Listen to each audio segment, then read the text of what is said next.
నమస్కారం. ఎస్చాల న్యూస్ కి స్వాగతం. ఈనాటి వార్తా విశేషాలు. ఖమ్మం జిల్లా కల్లూరు మండలం చెన్నూరు గ్రామంలో 12వ తరగతి వరకు 2560 మంది విద్యార్థులు విద్యను అభ్యసించేందుకు నిర్మాణం చేపట్టనున్న young India integrated residential school కి శంకుస్థాపన చేసిన మంత్రి పొంగులేటి శ్రీనివాసరెడ్డి. ఈ సందర్భంగా మంత్రి మాట్లాడుతూ రాష్ట్ర ప్రజల ఆశీర్వాదంతో గెలిచిన ఇందిరమ్మ ప్రభుత్వం ముఖ్యమంత్రి రేవంత్ రెడ్డి ప్రజల అభివృద్ధి సంక్షేమ పథకాలను అందించాలని తాపత్రయపడుతున్నారని, ప్రభుత్వంలో విద్యకు వైద్యానికి పెద్దపీట వేశారని చెప్పారు. ఆ కార్యక్రమంలో భాగంగానే ప్రతి పేదవాని కూతురు కొడుకు ఉన్నత చదువు అభ్యసించేందుకు 75 నియోజకవర్గాలలో ప్రతి చోట సుమారు 200 కోట్లతో రెసిడెన్షియల్ స్కూల్స్ ను ఏర్పాటు చేస్తున్నామని తెలిపారు. సత్తుపల్లి నియోజకవర్గంలోని చెన్నూరు గ్రామంలో 200 కోట్లతో 22 ఎకరాలలో ఎస్సీ, ఎస్టీ, బీసీ మైనార్టీలకు చెందిన 2560 మంది విద్యార్థులు ఒకే చోట విద్యను అభ్యసించేలాగా young India integrated residential school నిర్మాణాన్ని వడివడిగా పూర్తి చేస్తామని తెలియజేశారు. ప్రజల ప్రేమ ఆప్యాయతలు, ఆశస్సులు, దీవెనలతో గెలిచిన ఈ ప్రభుత్వం కూడా ప్రేమ ఆప్యాయత పంచుతూ అర్హులైన ప్రతి ఒక్కరికి అభివృద్ధి సంక్షేమ పథకాలు అందిస్తుందని మంత్రి పొంగులేటి శ్రీనివాసరెడ్డి తెలిపారు. నమస్కారాలు, వందనాలు. చాలా సంతోషం. ఇందాక స్థానిక శాసనసభ్యురాలు సోదరేమని చెప్పినట్లు గౌరవ ముఖ్యమంత్రి రేవంత్ రెడ్డి గారి నాయకత్వంలోని మీరెన్నుకున్న ఈ ప్రభుత్వం పేదవాళ్లకి అనేక సంక్షేమ కార్యక్రమాలు అందిస్తూ అభివృద్ధిని కూడా ఎక్కడా కుంటు పడకుండా, రాష్ట్ర ఆర్థిక పరిస్థితి సహకరించకపోయినా పేదవాడికి ఎక్కడా నొప్పి కలగొద్దని, పేదవాడికి చెప్పిన ప్రతి మాటని పేదవాడి గుమ్మానికి చేర్చాలని ఈ ప్రభుత్వం నిరంతరం తాపత్రయపడే దాంట్లో భాగమే ఈ ఇంటిగ్రేటెడ్ ఇంటర్నేషనల్ స్కూలు. ఈరోజు సుమారు 200 కోట్ల రూపాయలతో సత్తుపల్లి నియోజకవర్గానికి సంబంధించిన ఈ స్కూలు మనం కల్లూరులో చెన్నూరు గ్రామంలో ఇప్పుడే శంకుస్థాపన చేసుకున్నాం. వడివడిగా కాగితాలకే పరిమితం కాకుండా, శిలా ఫలకాలకే పరిమితం కాకుండా, ఏ కార్యక్రమం ఈ ప్రభుత్వం చిత్తశుద్ధితో మొదలుపెట్టినా చేపట్టినా ఆ పనిని పూర్తి చేసే దిశలో ఈనాడు ఈ ప్రభుత్వం గౌరవ ముఖ్యమంత్రి రేవంత్ రెడ్డి గారి నాయకత్వంలో ముందుకు నడుస్తున్నాం. సంక్షేమంలో కూడా ఇందిరమ్మ ఇల్లు మొదటి విడత ఇచ్చాం. రెండో విడత రాబోయే కొద్ది రోజుల్లో మళ్ళీ ఇవ్వబోతున్నాం. మూడో విడత ఇస్తాము, నాలుగో విడత ఇస్తాము. ప్రతి గ్రామంలో అర్హులైన పేదవాళ్ళకి 5 లక్షల రూపాయలతో వాళ్ళ ఆత్మ గౌరవానికి చిహ్నంగా ఉండే చిరకాల కోరిక ఇందిరమ్మ ఇల్లు ఇచ్చి తీరుతాం. ఒక కాంగ్రెస్ పార్టీ కార్యకర్తలకో, మాకు జిందాబాదు కొట్టే వాళ్ళకో కాదు, ఏ పార్టీ అయినా, ఏ కులమైనా, ఏ మతమైనా అర్హులైన పేదవాళ్ళుంటే చాలు. ఆ అర్హులైన పేదవాళ్ళకి ఇవ్వాలన్న చిత్తశుద్ధి ఈ ప్రభుత్వానికి ఉంది. ఆ దశలో ఇందిరమ్మ ఇల్లు ఇస్తున్నాం. అంతేకాదు ఏదైతే విద్యకి వైద్యానికి ఈ ప్రభుత్వం ఇందాక మిత్రులు చెప్పినట్లు విద్య పట్ల ప్రత్యేక శ్రద్ధ చూపించి అనేక పర్యాయాలు గౌరవ ముఖ్యమంత్రి గారు చెప్తుంటారు వేదిక మీద, పేదోళ్ళకి పంచడానికి నా దగ్గర ఆస్తులు ఈ ప్రభుత్వంలో ఏమీ లేవు, పేదోళ్ళకి ఇవ్వగలిగింది విద్య ఒక్కటే. విద్యకి ఈ ప్రభుత్వం పెద్దపీట వేస్తున్నాం. ప్రతి పేదవాడి కొడుకు బిడ్డ ఉన్నతమైన చదువులు చదివించే బాధ్యత ఈ ప్రభుత్వం తీసుకుంటది అని ఆ దిశలో ప్రతి నియోజకవర్గానికి 200 కోట్ల రూపాయలు తగ్గకుండా సుమారు 25 ఎకరాల విశాలమైన ప్రదేశంలో 5 లక్షల పైచిలకు చదరపు అడుగులతో 2560 మంది తగ్గకుండా ఉండే విధంగా అన్ని కులాలు, అన్ని మతాల పేదింటి పిల్లలు ఒకే దగ్గర చదువుకునే కార్యక్రమాన్ని ఈనాడు శ్రీకారం చుట్టడమే కాదు, మొదటి విడత సుమారు 75 నియోజకవర్గాలకి శాంక్షన్ ఇచ్చి వడివడిగా పనులు జరుగుతున్నాయి. కొన్ని రాబోయే సంవత్సరానికి అందుబాటులోకి రాబోతున్నాయి. ఏది ఏమైనా మొదలెట్టిన ప్రతి పనిని ఈ ప్రభుత్వం పూర్తి చేసే బాధ్యత మాది. ముఖ్యంగా ఈ నియోజకవర్గ వాస్తవ్యుడిగా సత్తుపల్లి నియోజకవర్గంలో జన్మించిన నేను కల్లూరు మండలం వాస్తవ్యాన్ని కాబట్టి ఈ కల్లూరుది నా నియోజకవర్గానికంటే ముందు కంప్లీట్ అయ్యే విధంగా ఈ రెసిడెన్షియల్ స్కూల్ ని ముందుకు నడిపిస్తామని కూడా ఈ వేదిక ద్వారా మీకు తెలియదు. ఆడబిడ్డ ఏ పేదింటి కుటుంబ సభ్యుడు ఇబ్బంది పడొద్దని వైద్యానికి కూడా ఈ ప్రభుత్వం ఎనలేని డబ్బుని ఖర్చు పెట్టి వైద్యానికి కూడా పెద్దపీట వేశాం. ఆనాడు అసంపూర్తిగా మొండిగోడలతో వదిలేసిన హాస్పిటల్స్ అన్నిటినీ ఈ ప్రభుత్వం మీరెన్నుకున్న ప్రభుత్వంలో పూర్తి చేశాం. రాబోయే రేపు ఇందాక గౌరవ దయానంద్ గారు చెప్పినట్లు రేపు ఈ సత్తుపల్లి నియోజకవర్గంలోని 3 పెద్ద హాస్పిటల్స్ ను కూడా ఓపెన్ చేసుకుంటున్నామని చెప్పడానికి సంతోషిస్తున్నాను. ఏది ఏమైనా ఇది మీరే సంపూర్తిగా ఆనాడు నీటిపారుదల ప్రాజెక్టులన్నీ వదిలేసిపోయారు. వాటిని పూర్తి చేస్తున్నాం. R&B పంచాయతీరాజ్ రోడ్లు అనేకమైన ఎన్నికల ముందు జీవోలు ఇచ్చి వదిలేసిపోయారు. వాటన్నిటినీ పూర్తి చేస్తున్నాం. ఇలా అభివృద్ధి విషయంలో కూడా ఈ ప్రభుత్వం ఎక్కడా కుంటుపడకుండా సంక్షేమము అభివృద్ధిని 2 కళ్ళలా ఈ ప్రభుత్వం ముందుకు నడిపిస్తుంది.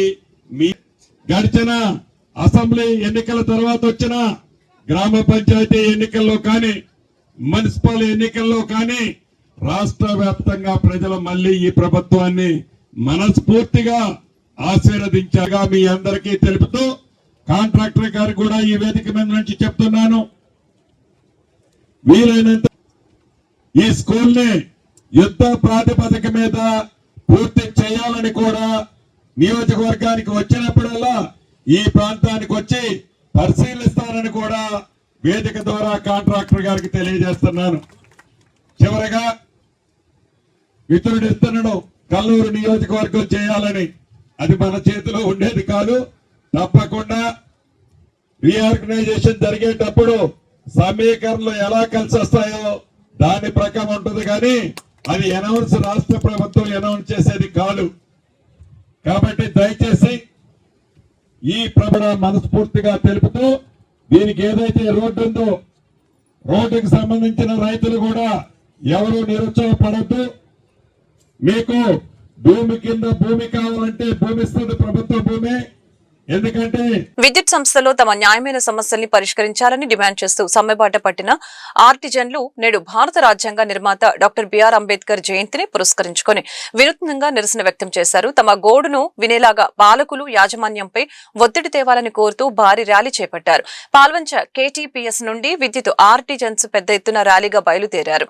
పట్టణంలోని అంబేద్కర్ విగ్రహం వరకు చేరుకున్న ఆర్టిజన్లు డాక్టర్ బాబాసాహెబ్ అంబేద్కర్ విగ్రహానికి పూలమాలలు వేసి ఘనంగా నివాళులు అర్పించారు. రాజ్యాంగబద్ధంగా తమకు దక్కాల్సిన కనీస సౌకర్యాలు, భద్రత మరియు న్యాయమైన వేతనాల కోసం ఈ పోరాటం కొనసాగుతుందని తెలియజేశారు. ఈ కార్యక్రమంలో భారీ సంఖ్యలో విద్యుత్ కార్మికులు, ఆర్టిజన్లు పాల్గొని ఆర్టిజన్ల ఐక్యత వర్ధిల్లాలి అంటూ నినాదాలతో హోరెత్తించారు.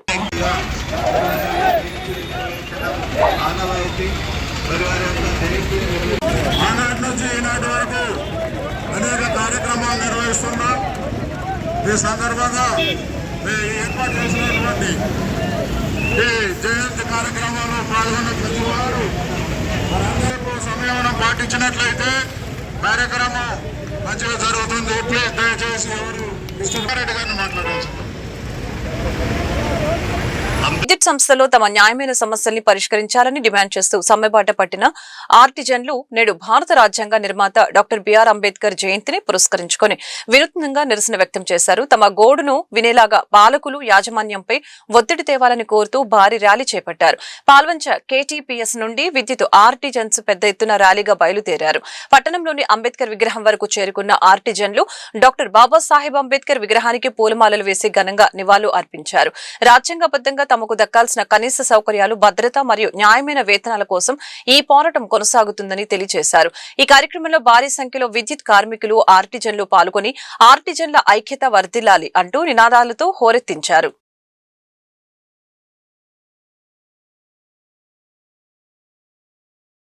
చాలా సంతోషం. ఎన్నో దశాబ్దాల కళ ఇవాళ నెరవేరింది. తడకపల్లిలో చాలా అభివృద్ధి చేసుకున్నాం, కానీ ఏదో ఒక చిన్న లోటు ఉండేది. అంబేద్కర్ లేనటువంటి లోటు మనకు కనబడ్డది. ఇవాళ బైండ్ల సాయిలు గారు ఇచ్చిన మాట ప్రకారంగా వారు కుమారుడు ఉప సర్పంచ్ కాగానే మొదటి జయంతికే ఈరోజు అంబేద్కర్ విగ్రహాన్ని ఏర్పాటు చేసి తన మాట నిలుపుకున్నందుకు నేను సాయిల్ గారిని వారి కుమారుడు నరేందర్ గారిని మనస్ఫూర్తిగా అభినందనలు తెలియజేస్తా ఉన్నా. అది కూడా మంచి ప్లేస్లో పెట్టినారు. గ్రామంలో ఎంటర్ అయ్యే దగ్గరనే ఎవరు ఊళ్ళోకి వచ్చినా ముందు అంబేద్కర్కు దండం పెట్టుకొని ఊళ్ళోకి పోవాలి. పొద్దున్నే స్కూల్ ముందే అంబేద్కర్ ఉన్నాడు. పాఠశాల విద్యార్థులకు కానీ గ్రామ ప్రజలకు కానీ అంబేద్కర్ యొక్క ఆలోచన విధానము, అంబేద్కర్ యొక్క మరి స్ఫూర్తి రగిలించే విధంగా అద్భుతమైనటువంటి అంబేద్కర్ గారి విగ్రహాన్ని ఈ జయంతి సందర్భంగా ఈరోజు ప్రారంభం చేసుకోవడం చాలా చాలా సంతోషం. నిజంగా ఇవాళ కొంతమంది చిన్నగా ఆలోచిస్తూ ఉంటారు. అంబేద్కర్ అంటే కేవలం దళితులకు సంబంధించో లేదా మాలలకు సంబంధించో ఒక వర్గానికి సంబంధించిన వాడిగా కొందరు ఆలోచిస్తూ ఉంటారు. కానీ అంబేద్కర్ అందరి వాడు. ఇవాళ భారతదేశం ప్రపంచంలోనే అతిపెద్ద ప్రజాస్వామ్య దేశంగా వర్ధిల్లుతుందంటే అంబేద్కర్ గారు రచించిన రాజ్యాంగం యొక్క స్ఫూర్తి అని చెప్పుకోక తప్పదు. చాలా దేశాలు విడిపోతూ ఉన్నాయి, చాలా దేశాల్లో అంతర్గత యుద్ధాలు జరుగుతూ ఉన్నాయి. కానీ భారతదేశం ఇవాళ 28 రాష్ట్రాలు ఉన్నా కూడా ఈ దేశం ఒకటిగా వర్ధిల్లుతుందంటే, ప్రజాస్వామ్యం పరిడన వెళ్తుందంటే అది డాక్టర్ బాబాసాహెబ్ అంబేద్కర్ గారి యొక్క ఆలోచన విధానం, ఆయన దూరదృష్టితో రాసిన రాజ్యాంగం యొక్క స్ఫూర్తి అని చెప్పుకోవాలి. అంబేద్కర్ గారు ఆ రోజుల్లోనే చాలా అభివృద్ధి చెందిన దేశాలు, అమెరికా లాంటి దేశంలో మహిళలకు ఓటు హక్కు రావడానికి చాలా దశాబ్దాలు పట్టింది. శతాబ్దాల తర్వాత మహిళలకు ఓటు హక్కు వచ్చింది. అట్లా ఎన్నో అభివృద్ధి చెందిన దేశాల్లో మహిళలకు ఓటు హక్కు రావడానికి చాలా సంవత్సరాలు పట్టింది. కానీ రాజ్యాంగంలో డాక్టర్ అంబేద్కర్ గారు అది మహిళలైనా పురుషులైనా, కోటీశ్వరుడైనా కడు బీదవాడైనా అందరికీ ఒకే ఓటు, సమానమైనటువంటి ఓటు హక్కును కలిగించి గొప్ప ప్రజాస్వామ్య స్ఫూర్తికి ఆయన నాంది పలికిండ్రు అనేటువంటి విషయాన్ని మనం మర్చిపోవచ్చు. అంబేద్కర్ గారి నుంచి యువత, ముఖ్యంగా యువత అంబేద్కర్ నుంచి చాలా నేర్చుకోవాలి. అంబేద్కర్ చాలా పేద కుటుంబంలో పుట్టాడు. పేదరికం అనేది చదువుకోవడానికో పైకి రావడానికి అడ్డు కాదు అనేటువంటిది అంబేద్కర్ గారిని చూసి చాలా మంది యువత స్ఫూర్తి పొందాలి. విగ్రహాన్ని పెట్టుకోవడం కాదు, అంబేద్కర్ ఆలోచన విధానాన్ని అమలు చేసినప్పుడే మనం నిజంగా అంబేద్కర్ గారికి నిజమైన నివాళి అర్పించినట్టు. అంబేద్కర్ గారిని స్ఫూర్తిగా తీసుకొని ఆయన ఆలోచనను అమలు చేయడమే ఆయన పట్ల మనకు నిజమైన శ్రద్ధ, ఆయన పట్ల మనకు నిజమైనటువంటి గౌరవాన్ని మనం రుజువు చేసుకోవాల్సినటువంటి అవసరం ఉంది.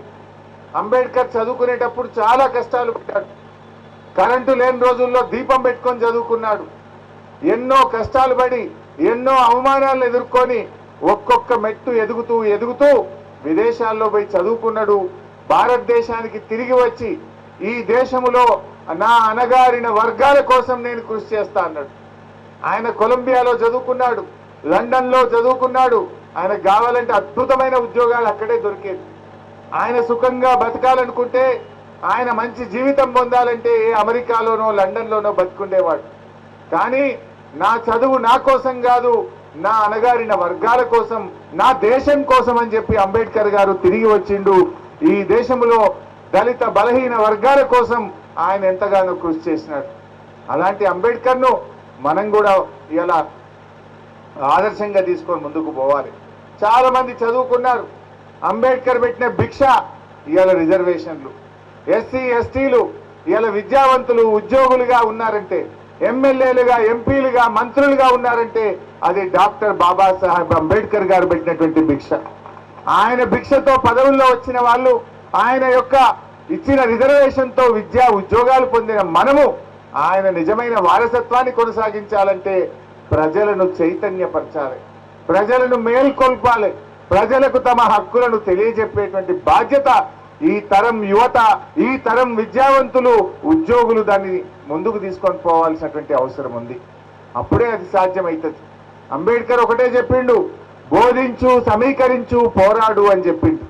మరి ఆ రకంగా అంబేద్కర్ ఆలోచనను బోధించండి, ప్రజలను ఒక్కతాటి మీదకి తెచ్చి సమీకరించండి, హక్కుల కోసం పోరాడండి అని చెప్పి అంబేద్కర్ గారు చెప్పినారు.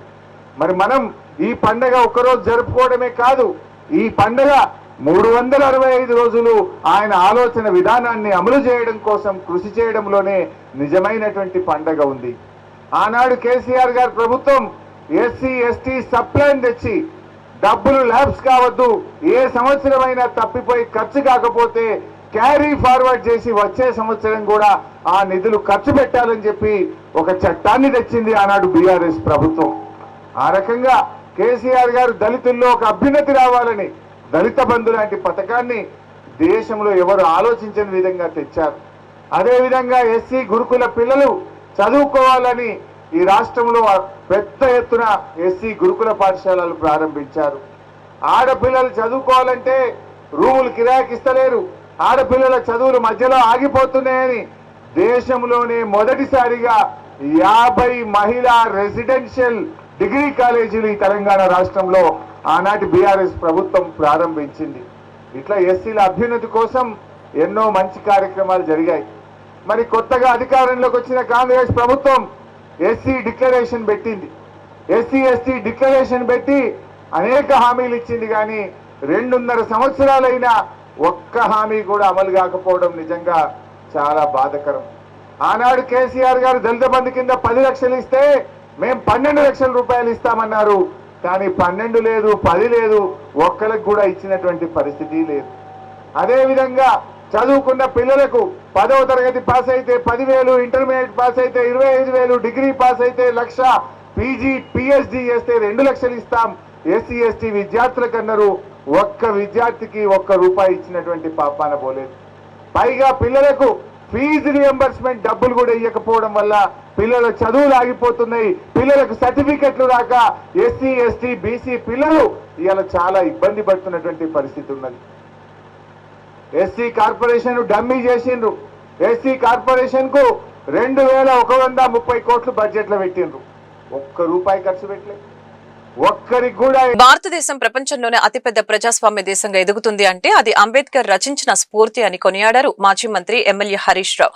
సిద్దిపేట అర్బన్ మండలం తట్కపల్లి గ్రామంలో అంబేద్కర్ విగ్రహ ఆవిష్కరణ చేశారు మాజీ మంత్రి ఎమ్మెల్యే హరీష్ రావు. ఈ సందర్భంగా హరీష్ రావు మాట్లాడుతూ రాష్ట్ర ప్రజలందరికీ డాక్టర్ బాబాసాహెబ్ అంబేద్కర్ 135వ జయంతి శుభాకాంక్షలు తెలిపారు. గ్రామం మొదటిలోని అంబేద్కర్ విగ్రహం ఏర్పాటు చేయడం చాలా సంతోషంగా ఉందని తెలియజేశారు. పేదరికం అనేది చదువుకోవడానికి అడ్డు రాకూడదని అంబేద్కర్ ని చూసి నేర్చుకోవాలని అన్నారు. మంచి జీవితం అనుభవించాలంటే విదేశాల్లో ఎక్కడైనా స్థిరపడేవారు, కానీ దేశంలోని అణగారిన వర్గాల కోసం పోరాడి విజయం సాధించిన మహోన్నతమైన వ్యక్తి అంబేద్కర్ అని, అలాంటి గొప్ప వ్యక్తి ఆశయాలను రాష్ట్రంలో ముందుకు తీసుకుపోవాల్సి ఉందని తెలిపారు. ప్రతి సంవత్సరం ఈ కార్యక్రమాన్ని చక్కగా జరపడంలో కృషి చేస్తున్నటువంటి ప్రశాంత్ నగర్ అంబేద్కర్ సేవా సమితి సభ్యులందరికీ, మా మిత్రులు సువర్ణ గోల లక్ష్మి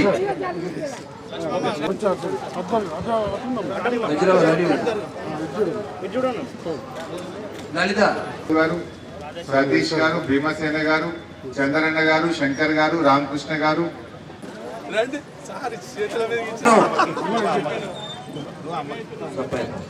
సపాయి రేణుక లలిత శ్వేత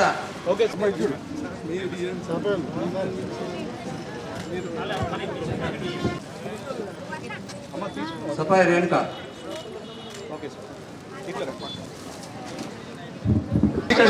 రావాలి ఒక ఫోటో దేశానికి స్వాతంత్ర్యం తెచ్చింది, అభివృద్ధికి పునాదులు వేసింది కాంగ్రెస్ పార్టీ అని డిప్యూటీ సీఎం బట్టి విక్రమార్క మల్లు అన్నారు. అభివృద్ధి సంక్షేమ కార్యక్రమాలను ప్రతి ఇంటికి తీసుకువెళ్లవలసిన బాధ్యత కార్యకర్తలదేనని డిప్యూటీ సీఎం తెలిపారు. రైతులకి మేలు జరగద్దని బీఆర్ఎస్ నేతలు ప్రజాప్రభుత్వంపై తప్పుడు ప్రచారం చేస్తున్నారని ఆయన ఆరోపణలు గుప్పించారు. డాక్టర్ బాబాసాహెబ్ అంబేద్కర్ జయంతి రోజున జిల్లా కాంగ్రెస్ నూతన కార్యవర్గం ప్రమాణ స్వీకారం చేయడం ఒక గొప్ప విషయమని అన్నారు. భారత రాజ్యాంగం అందించిన సమానత్వం, హక్కులను కాపాడుతూ కాంగ్రెస్ పార్టీ మూల సిద్ధాంతాలకు కట్టుబడి నూతన కార్యవర్గ సభ్యులు పనిచేయాలని అన్నారు. దేశానికి స్వాతంత్ర్యం తీసుకుని రావటం, రాజ్యాంగాన్ని అందించడం, పంచవర్ష ప్రణాళికల ద్వారా దేశాభివృద్ధికి పునాదులు వేసిన ఘనత కాంగ్రెస్ పార్టీదే అని డిప్యూటీ సీఎం వివరించారు. ఈరోజు doctor Babasaheb Ambedkar April 14th జన్మదిన సందర్భం. ఇటువంటి గొప్ప రోజున రాష్ట్ర కాంగ్రెస్ కమిటీ అధ్యక్షులు జిల్లాలో ఉన్నటువంటి కార్యవర్గ సభ్యులందరి చేత ఒక ప్రమాణ స్వీకారం చేపించారు. కాంగ్రెస్ పార్టీ మూల సిద్ధాంతాలు, భారత రాజ్యాంగం అందించినటువంటి సమానత్వం అనేటువంటి అంశాలపైన ప్రమాణ స్వీకారం చేపించడమే కాకుండా మనమందరం ఆ దిశలో కాంగ్రెస్ పార్టీ మూల సిద్ధాంతాల్ని, భారత రాజ్యాంగం హక్కుల్ని దాన్ని కాపాడుకుంటూ కాంగ్రెస్ పార్టీ నాయకత్వంగా పనిచేయాలనేటువంటి ఆలోచనతో వారు ప్రమాణం చేపించారు.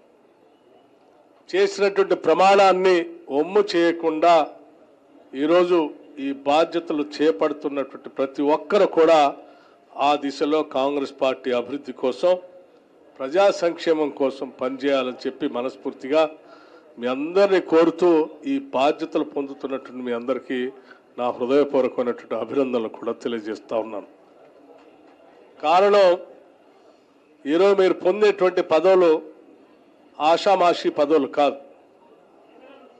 ఈ దేశంలోనే శతాబ్ద కాలం పైబడి చరిత్ర కలిగినటువంటి ఒక అత్యంత పెద్దదైనటువంటి ప్రజాస్వామ్య రాజకీయ పార్టీలో ఈరోజు ఈ దేశానికి స్వాతంత్రం తెచ్చి, ఈ దేశానికి రాజ్యాంగాన్ని అందించి, ఈ దేశానికి కావలసినటువంటి అనేక రకాలైనటువంటి అభివృద్ధి కార్యక్రమాలను అందించి, పంచవర్ష ప్రణాళికలు తెచ్చి, రకరకాలైనటువంటి అభివృద్ధి కార్యక్రమాలతో ప్రపంచంలోనే ఈ దేశాన్ని అతిపెద్ద ప్రజాస్వామ్య దేశంగా నిలబెట్టినటువంటి కాంగ్రెస్ పార్టీలో ఈరోజు మీరు పదవులు పొందుతూ ఉన్నారు.